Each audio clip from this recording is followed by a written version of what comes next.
नमस्कार दोस्तों, ढोल में पोल चैनल में आप सब मित्रों का हृदय से अभिनंदन करता हूं। दोस्तों, आज हम देखेंगे आर्य, अनार्य, द्रविड़, मूल निवासी, आदि निवासी, वर्ण व्यवस्था, ब्राह्मणों की स्थिति, आर्यों की स्थिति और तमाम धर्म ग्रंथ, रामायण, वाल्मीकि रामायण, महाभारत, रामचरितमानस, पद्म पुराण आदि से ये बहुत ही ज्ञानवर्धक और रोचक जानकारी है। दोस्तों, आइए देखते हैं बगैर किसी विलंब के कि देखिए, आर्यों ने भारत पर आक्रमण कर विजय प्राप्त की। ये हम और सब आप सब जानते हैं दोस्तों कि आर्यों ने भारत पर आक्रमण कर विजय प्राप्त की थी। इस प्रकार भारत के मूल निवासियों के मुकाबले में उन्होंने अपने को उच्च और अच्छा मान लिया था। विजेता हुए थे, बाहर से आकर के, यूरेशिया से आकर के, मध्य एशिया से आकर के, और यहाँ के लोगों को, मूल निवासियों को अपना गुलाम बनाया और उनके ऊपर शासक बन करके उन्होंने अपने को उच्च मान लिया,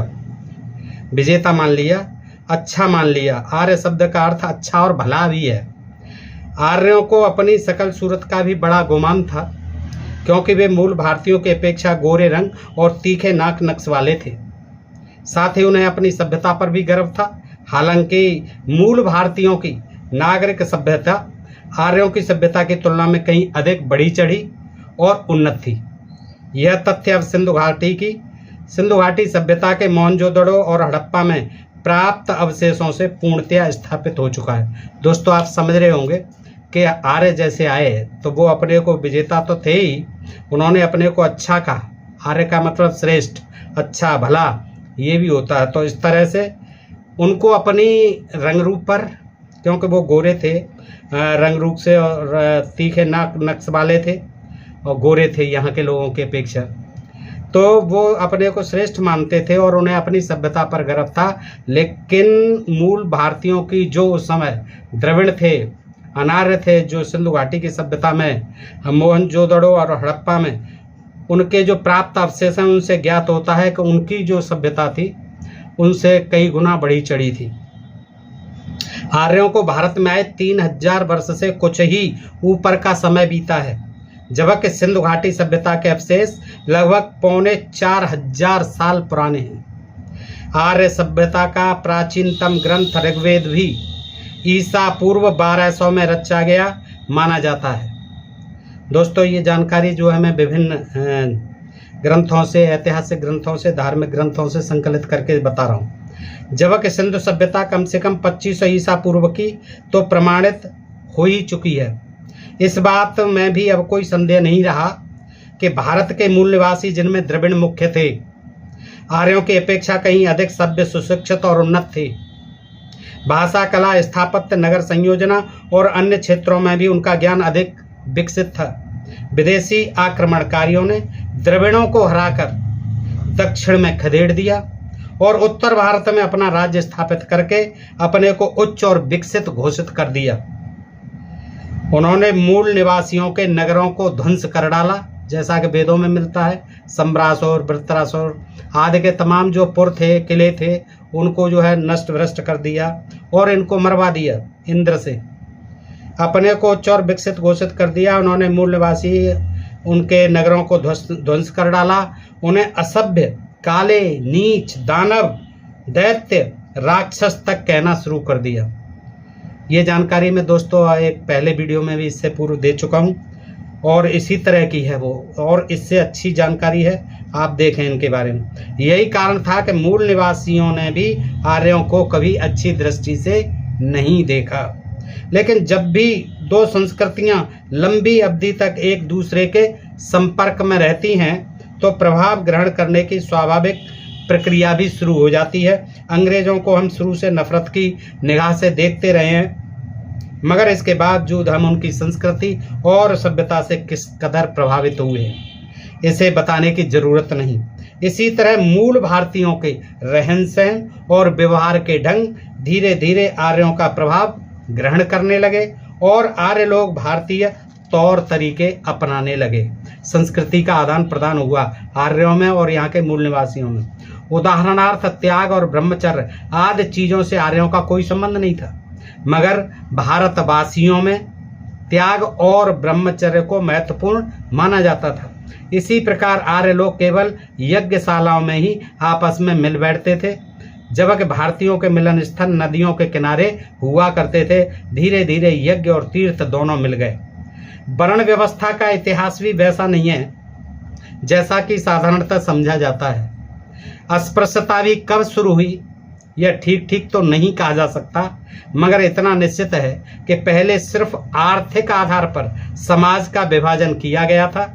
जन्मगत रूप बाद में आया, ये जातिगत रूप जो बाद में आया। धर्म शिक्षकों के वर्ग को ब्राह्मण, व्यापारियों को वैश्य। धर्म शिक्षकों को क्या कहा गया? ब्राह्मण। धर्म शिक्षकों के वर्ग को ब्राह्मण, व्यापारियों को वैश्य, राजाओं और योद्धाओं को क्षत्रिय और किसान और मजदूरों को शूद्र कहा गया। जाति और रंग भेद के आधार पर वर्ण विभाजन का उल्लेख महाभारत में ही सबसे पहले मिलता है, यानी लगभग 2500 वर्ष पूर्व, क्योंकि महाभारत का रचना काल 400 से 200 ईसा पूर्व का ही माना गया है। हालांकि कुछ लोग इसे बौद्ध काल से भी पहले की रचना मानते हैं, पर इस मान्यता का कोई ऐतिहासिक प्रमाण नहीं मिलता। महाभारत में भृगु द्वारा वर्णों का ब्यौरा प्रस्तुत किया गया है। वह भारद्वाज को संबोधित करके कहते हैं कि ब्राह्मण गोरे रंग के, क्षत्रिय लाल रंग के, वैश्य पीले और शूद्र काले रंग के होते हैं। महाभारत शांति पर्व 188/5। दक्षिण भारत में छूत छात क्योंकि आज भी उत्तर भारत की अपेक्षा अधिक है, ये निश्चित है दोस्तों। इस आधार पर कुछ लोग अस्पृश्यता को वैदिक युग से पहले की चीज मानते हैं, लेकिन यह कोई ठोस आधार नहीं माना जा सकता, क्योंकि बाद में ग्रहण की हुई चीज भी अधिक प्रभावशाली हो सकती है। उदाहरणार्थ उत्तर भारत के हिंदुओं में आर्यकालीन यज्ञों के स्थान पर द्रविड़ों के प्रभाव से मूर्ति पूजा की प्रथा या इंद्र आदि देवताओं की अपेक्षा दक्षिण भारतीय देवता शिव का प्रभाव या फिर यज्ञशालाओं के स्थान पर नदी किनारे के तीर्थ स्थानों की महत्ता आदि। आप समझ रहे होंगे दोस्तों कि उत्तर भारत के हिंदुओं में क्या है, आर्यकालीन यज्ञों के स्थान पर द्रविड़ों के प्रभाव, मूर्ति पूजा का स्थान, मूर्ति पूजा की प्रथा द्रविड़ों में थी, और हिंदुओं में क्या था, यज्ञों के स्थान, यज्ञ करते थे। इंद्र आदि देवताओं की अपेक्षा वो इंद्र को मानते थे, इंद्र आदि देवताओं को आर्य जो है, लेकिन दक्षिण भारतीय लोग अपने देवता शिव को मानते थे, और शिव का प्रभाव फिर यज्ञशालाओं के स्थान पर इनका द्रविड़ों का, मूल निवासियों का नदी के किनारे तीर्थ स्थान आदि हुआ करते थे। स्वयं भक्ति की भावना भी अनार्य प्रभाव है। पद्म पुराण में इसका स्पष्ट उल्लेख मिलता है कि भक्ति की लहर दक्षिण भारत की द्रविड़ जाति के संसर्ग से ही उत्तर भारत की आर्य जातियों में आई। इसी के कारण वैदिक आचार्यों के स्थान पर नए प्रकार के गुरुओं का महत्व उभर कर सामने आया। मंदिरों और मूर्तियों का भी अस्तित्व द्रविड़ जाति के संपर्क का ही प्रभाव है। द्रविड़ जाति में जो है मंदिर और मूर्तियों का जो है प्रचलन था, और ये जो है आर्य जाति पर इसका प्रभाव पड़ा। आक्रमणकारी व विजेता होने के बावजूद आर्य लोग क्योंकि अल्पसंख्यक थे, कम मात्रा में ही आए थे, इसलिए उनकी चतुराई का ही प्रमाण था जो उन्होंने बहुमत के सामान्य विश्वासों को स्वीकृति प्रदान करके अपना मत फैलाना उचित समझा। यहाँ बहुसंख्यक जनता के जो विश्वास थे, जो रीति रिवाज और परंपराएं थी, जो उनकी मान्यताएं थी धार्मिक, उनको उन्होंने स्वीकृति दी और इस तरह से अपने को यहाँ मजबूत बनाया, अपना आधार मजबूत किया। हालांकि यह सूझ भी आर्यों को पहले से ही नहीं आ गई थी, बल्कि बहुत लड़ भिड़ कर बहुत युद्ध हुए और उसके बाद ही वो इस नतीजे पर पहुंचे थे कि जन भावना को शोषित करने का सर्वोत्तम ढंग यही होगा कि उसे जनता की मान्यताओं के माध्यम से ही मरोड़कर अपने विचार उन पर थोप दो, उनके साथ घुल मिल जाओ, कुछ उनकी परंपराओं को, नीतियों को, धार्मिक विश्वासों को मानो और फिर उन पर जो है विश्वास में लेके अपनी जो मान्यताएं, अपनी जो रीति रिवाज हैं, अपनी जो परंपराएं हैं, अपने जो सिद्धांत हैं उन पर थोप दो, तभी वे उन्हें अपना सकेंगे मिलजुल कर, प्यार से, मोहब्बत से। यही प्रवृत्ति बढ़ती हुई मध्य युग तक पहुंचते पहुंचते अपनी पकड़ इस कदर मजबूत कर गई कि तुलसी आदि सामंतवादी प्रचारकों ने अपनी रचनाओं में खुलकर एक अवैज्ञानिक चिंतन की विजय घोषित कर दी। शरीर और आत्मा को अलग अलग मानकर चलना, निस्संदेह एक अवैज्ञानिक विचारधारा थी। राम की रावण पर विजय दिखाना इसी विचारधारा की जीत सिद्ध करने का प्रयास था, और इस काम के लिए यह जरूरी था कि राम को अवतार के रूप में पेश किया जाता, क्योंकि अवतारवाद भी द्रविड़ मान्यता थी, वैदिक नहीं। अवतारवाद की जो अवधारणा थी वो द्रविड़ों की थी, वैदिक नहीं थी। तो उन्होंने क्या किया कि राम को भी अवतार के रूप में पेश किया जाए, तभी ये लोग जो है राम को अवतार मानने लगेंगे। साथ ही यह चाल भी अनिवार्य थी कि राम के द्वारा दक्षिण भारतीय देवता शिव को महान घोषित करवाया जाता। हाँ, अगर वहाँ अपनी पैठ बनानी है तो राम अपना जो देवता इन्होंने काल्पनिक बनाया, राम को अवतार के रूप में पेश किया, तो उसके द्वारा राम के द्वारा जो है शिव को, जो दक्षिण भारतीयों का देवता था शिव, उसको महान घोषित करवाया जाता और रामेश्वरम में शिवलिंग स्थापित करके उसकी पूजा करवाई जाती। शिवलिंग इसीलिए स्थापित करवाया, राम से पूजा भी करवाई। तो आर्यों ने ये जो है बड़ी चतुराई के साथ किया है द्रविड़ मान्यताओं के। और ये जो है दक्षिण के देवता थे, अनार्यों के देवता थे, वहाँ शिव को पूजा जाता था। फिर धीरे धीरे जो है उनसे मिल करके और उसकी शिवलिंग की वहाँ रामेश्वरम में पूजा करवा के राम के द्वारा उसको आज स्वयं जो हड़प लिया उस सभ्यता को, उस पूजा पाठ को जो शिवलिंग की है, आज उसको स्वयं जो है अपने उसका आधार बना लिया इन्होंने पूजा पाठ का और अपना धार्मिक व्यवसाय का। ये उसको जो है इस तरह से देखिए अपनाया। द्रविड़ मान्यताओं के अनुरूप ही तीर्थ स्थानों की महिमा का बखान करवाया गया, लेकिन इन सब बातों का अभिप्राय यही था कि शिव जैसे सर्वश्रेष्ठ देवता के मुँह से राम की बड़ाई कराई जाए।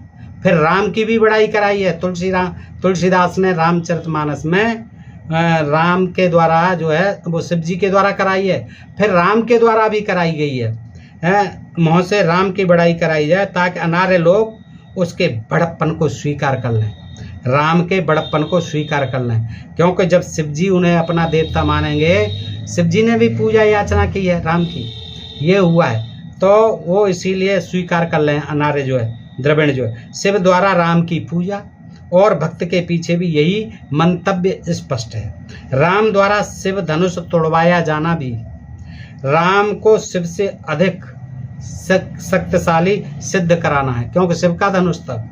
और शिव से अमरत्व का वरदान प्राप्त करने वाले रावण की, क्योंकि रावण जो है शिव का भक्त था और उसको जो है शिव ने अमरत्व का वरदान दे रखा था, लेकिन रावण की राम के हाथों हत्या दिखाकर भी यही बात प्रमाणित की गई है, वरना वेदों में अवतारों का कोई उल्लेख नहीं है। मनुष्यों और तथाकथित भगवान के बीच अवतार नाम के बिचौलिए का अस्तित्व किसी वेद ने नहीं स्वीकारा। समझी गए होंगे दोस्तों, मनुष्यों के और तथाकथित भगवान के बीच अवतार नाम का जो बिचौलिया है, भगवान और मनुष्य बीच में कौन आ गया? अवतार रूपी ये जो विष्णु के अवतार बताए गए, 18 अवतार बताए गए, ये सब क्या, ये बिचौलिए के रूप में बीच में आ गए। अन्यथा वेदों में इनका कहीं अवतारवाद का कहीं उल्लेख नहीं है। इसके अलावा तुलसीदास ने मूल राम कथा के तथ्यों को भी बेहतर तो तोड़ मरोड़ कर प्रस्तुत किया। वाल्मीकि ने तो राम कथा के माध्यम से राम के चरित्र पर परोक्ष रूप से व्यंग ही किया है। दूसरे शब्दों में हम वाल्मीकि रामायण को अप्रत्यक्ष शैली में लिखी गई एक व्यंग रचना भी कह सकते हैं। बिल्कुल, जो राम के जीवन का कट सत्य है वो सब वाल्मीकि रामायण में लिखा गया है। इसीलिए लेखक कहते हैं ये जो है इसके कि एक व्यंग रचना भी कह सकते हैं। उसमें वर्णित राम आरंभ से अंत तक कुंठाओं से घिरा एक मन स्तप्त व्यक्ति है, जो आखिर अपनी कुंठाओं से तंग आकर सरयू नदी में डूबकर आत्महत्या कर लेता है। देखिए, उसमें वर्णित राम आरंभ से अंत तक वाल्मीकि रामायण में कुंठाओं से घिरा एक मनस्तप्त व्यक्ति है, मन से स्तप्त व्यक्ति है, जो आखिर अपनी कुंठाओं से तंग आकर सरयू नदी में डूबकर आत्महत्या कर लेता है। इसके अतिरिक्त इस प्रकार के कुंठित पात्र के निकट संपर्क में जितने भी व्यक्ति आते हैं उन सबकी दुर्दशा होती है। सीता जैसी पत्नी के चरित्र पर भी उसे बार बार परीक्षाएं लेकर जब विश्वास नहीं होता तो वह उसे गर्भवती होने पर भी जंगलों में छुड़वा देता है। ताकि जंगली पशुओं द्वारा उसका अंत हो जाए। सीता इस प्रकार बार बार अपमानित होकर खड्डे में कूदकर आत्महत्या कर लेती है। कहते पाताल में चली गई, पृथ्वी फट गई, पाताल को चली गई। लेकिन हकीकत में यही था कि एक खड्डे में कूदकर सीता ने भी बार बार की इस अग्नि परीक्षा से तंग आकर आत्महत्या कर ली थी। इसी तरह एक जरा सी बात पर राम ने लक्ष्मण जैसे भाई को देश निकालने का दंड देकर जब उसका अपमान किया तो वह भी सह न सका और उसने भी सरयू में डूबकर आत्महत्या कर ली। देखिए, दंड दे दिया था क्योंकि वो ऋषि आ गए थे। दुर्वासा ने कहा था कि अगर कोई बाधा डालेगा तो उसको राम तुम्हें देश निष्कासित करना पड़ेगा। लक्ष्मण जी आ गए तो दुर्वासा जी जो है आ गए हैं, तो दुर्वासा ने फिर कह दिया था कि अब इनको दीजिए, आप देश निकाला दीजिए। तो वो देश निकाला दे दिया था, तो उसमें चक्कर में उन्होंने भी आत्महत्या की थी, राम जी ने भी आत्महत्या की थी। अपने जीवन का सारी हरकतों और अपने पूर्व जीवन दर्शन का खोखलापन महसूस करके ही तो अंत में राम को खुद भी आत्महत्या के अतिरिक्त कोई मार्ग नहीं सूझा था। लेकिन वाल्मीकि का व्यंग केवल इसी बात से पूरा नहीं होता। वाल्मीकि रामायण में है ये प्रसंग जो साहब, वह तो कुल मिलाकर यह सिद्ध करना चाहता था कि इस प्रकार के कुंठित और अवैज्ञानिक विचारधारा वाले राजा खुद तो डूबते ही हैं, साथ ही सारी प्रजा को भी ले डूबते हैं। इसीलिए रामायण के अंत में राम अकेला नहीं डूबता, बल्कि अयोध्या के सभी नागरिकों सहित सरयू में समाता हुआ दिखाया गया है। इसके विपरीत तुलसी ने क्या दिखाया? तुलसी ने इसके जस्ट विपरीत क्या विपरीत दिखाया है कि अवतार बताया है, मनुष्य से हटाकर अवतार बताया है, और वे सभी प्रसंग जानबूझकर टाल दिए हैं जिनमें व्यंग ध्वनित होता था। यानी वाल्मीकि रामायण के जो व्यंग्यात्मक प्रसंग प्रतीत होते थे, तुलसीदास ने अपनी रामचरितमानस में जानबूझकर उन सबको हटा दिया। और उसमें न तो सीता के त्याग का प्रसंग है, न लक्ष्मण के त्याग का, उसमें नहीं राम द्वारा सरयू में डूबकर आत्महत्या करने का उल्लेख है। किसमें? रामचरितमानस में। न अयोध्यावासियों को ले डूबने का, यहाँ तक कि सीता, लक्ष्मण, राम आदि किसी की भी मृत्यु का कोई जिक्र उसमें नहीं है। तुलसी ने राम राज्य के गुणगान करते करते और ब्राह्मण पुरोहितवाद की प्रशस्तियां गाते ही अपना ग्रंथ समाप्त कर डाला है। क्या? राम राज्य के गुणगान किया तुलसी ने खूब, और ब्राह्मण पुरोहितवाद की प्रशस्तियां जगह जगह जो राम से, दशरथ से, माताओं से, सीता से, जनक से अपने पैर पुजवाए। रामचरितमानस में राम के द्वारा अपने ब्राह्मणों के सब के पैर पुजवाएं, और सारी जो है प्रशस्ति आप जानती हैं कि ढोल गंवार शूद्र पशुनारी सकल ताड़ना के पूजिय विप्र जो वेद बीना शूद्र न गुणगन ज्ञान, तमाम जो है बातें लिख रखी हैं। और यही लिखते लिखते अपनी प्रशस्तियां गाते गाते ब्राह्मणों की अपना ग्रंथ समाप्त कर डाला है। सच तो यह है कि राम राज्य एक आदर्श कल्पना या यूटोपिया के सिवाय और कुछ नहीं है। आदर्श कल्पना है राम राज्य, और कुछ नहीं है कि यूटोपिया की भांति है। अवैज्ञानिक चिंतन पर आधारित राज्य व्यवस्था कोरी कल्पना के अलावा और हो भी क्या सकती है। विचार की अलग सत्ता स्वीकार कर चलना, आत्मा और शरीर में भेद मानकर चलना, परलोक और पुनर्जन्म की कल्पना में ही जीवन नष्ट कर डालना आदि बातें उस अवैज्ञानिक चिंतन का अंग है जिसका प्रतिनिधि पात्र राम है। वाल्मीकि ने इसी अवैज्ञानिक विचारधारा की स्पष्ट शब्दों में आलोचना भी कई स्थलों पर की है। उदाहरणार्थ, जावाली नामक एक विद्वान राम को संबोधित करके कहता है, जावाली नाम का राम को संबोधित करके कहता है, जावाली एक विद्वान, मैं उन व्यक्तियों के लिए चिंतित हूँ जो इस लोक की चिंता छोड़ परलोक की चिंता में डूबे रहते हैं। यही जावाली जो है कहता है, ये नास्तिक थे जावाली हैं, बुद्ध मत के अनुयायी थे। तो वो कहते हैं राम के आगे कि हे राम, मैं उन व्यक्तियों के लिए चिंतित हूँ जो इस लोक की चिंता छोड़ परलोक की चिंता में डूबे रहते हैं। इस लोक की चिंता नहीं है, वहाँ जाने की चिंता है, स्वर्ग में सीट रिजर्व हो जाए, और अकाल मृत्यु को प्राप्त होते हैं। मैं और किसी व्यक्ति के लिए चिंतित नहीं हूँ। चिंतित तो वे लोग हैं जो हर वर्ष अपने मरे हुए पितरों का श्राद्ध करने के नाम पर अन्न नष्ट करते हैं, और मुझे कोई चिंता नहीं। एक तो लोग जो है सीट रिजर्व कराने की चिंता में मर जाते हैं, अकाल मृत्यु हो जाती है कि चलो वहाँ सीट मिल जाएगी, अकाल मर जाते हैं, आत्महत्या कर लेते हैं बहुत से हैं, और बड़े खुश होते हैं कि चलो ये तो स्वर्ग में गए। दूसरे उनके लिए जो मरे हुए पितरों को भी भोजन कराते हैं प्रतिवर्ष और अन्न को बेकार करते हैं। हे राम, आगे कहते हैं, हे राम, क्या कभी मृत व्यक्ति भोजन खा सकता है? राम से पूछा। किसने? जाबाली ने। हे राम, जो श्राद्ध आदि करते हैं और इसमें जो है ब्राह्मण दान आदि लेते हैं, ब्राह्मण स्वयं खाते हैं और कहते हैं कि पितरों को पहुंच जाएगा, तो वो राम से सीधा प्रश्न किया जाबाली ने, हे राम, क्या कभी मृत व्यक्ति भोजन खा सकता है? आपने भी श्राद्ध किया पिताजी के नाम।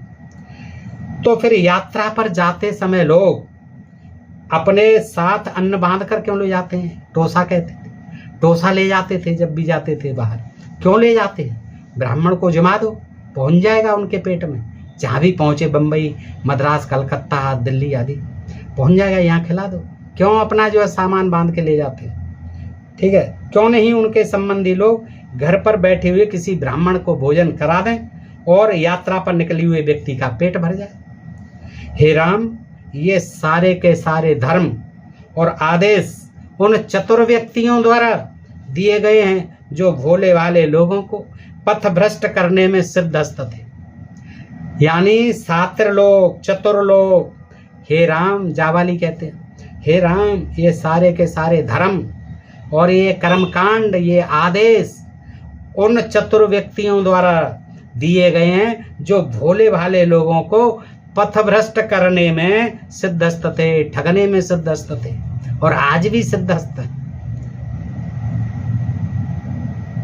और इस प्रकार औरों को दान दक्षिणा देने के लिए उकसाकर स्वयं धन कमाने के सहज आविष्कार करते रहते थे। ऐसी ऐसी खोजें करते रहते थे कि हमें और दान कहाँ से मिले है। नए नए तीर्थ बना देते थे, नदियों को तीर्थ बना दिया, पत्थरों को तीर्थ बना दिया, तमाम वहाँ जो है पत्थरों में, पहाड़ों पर तमाम बना दिए जो है तीर्थ स्थान।